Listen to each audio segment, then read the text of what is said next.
महाशिव पुराण श्री कोटिरुद्र संहिता 39वां अध्याय। शिवरात्रि व्रत उद्यापन की विधि।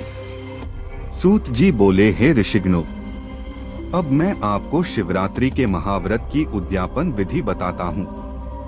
14 वर्षों तक शिवरात्रि के व्रत का नियम पूर्वक पालन करना चाहिए। त्रयोदशी के दिन सिर्फ एक बार भोजन करें। शिव चतुर्दशी को निराहार व्रत को पूरा करें। रात को शिवालय में गौरी तिलक मंडप की रचना करें। उसके बीच में लिंग व भद्र मंडल की रचना करें। उसी स्थान पर प्रजापत्य नामक कलशों की स्थापना करें। उस कलश के वाम भाग में पार्वती जी एवं दक्षिण में शिवजी की प्रतिमा स्थापित करें एवं उनका पूजन करें।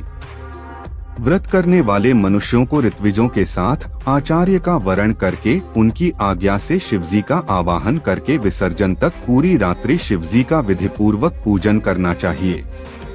भगवत संबंधी कीर्तन, गीत व नृत्य करते हुए रात बितानी चाहिए।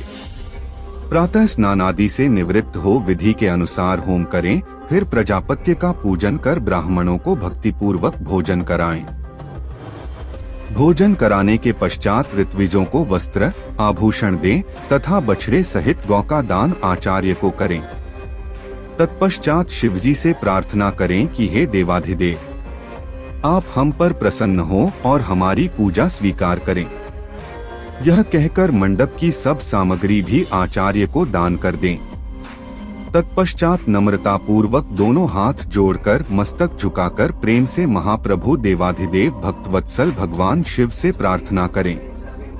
हे देवाधिदेव, महादेव, देवेश्वर, शरणागत वत्सल, शिवरात्रि के इस महाव्रत से संतुष्ट होकर आप मुझ पर कृपा करें। प्रभो, मैंने भक्ति पूर्वक विधिनुसार इस शुभ व्रत को पूर्ण किया है, फिर भी यदि कहीं कोई त्रुटि रह गई हो या कुछ कमी रह गई हो तो उसे क्षमा करें और मुझ पर अपनी कृपा दृष्टि करें। मैंने जाने अनजाने में जो भी जप पूजन किया है उसे सफल कर स्वीकार करें। इस तरह शिवजी से प्रार्थना कर उन्हें नमस्कार करें।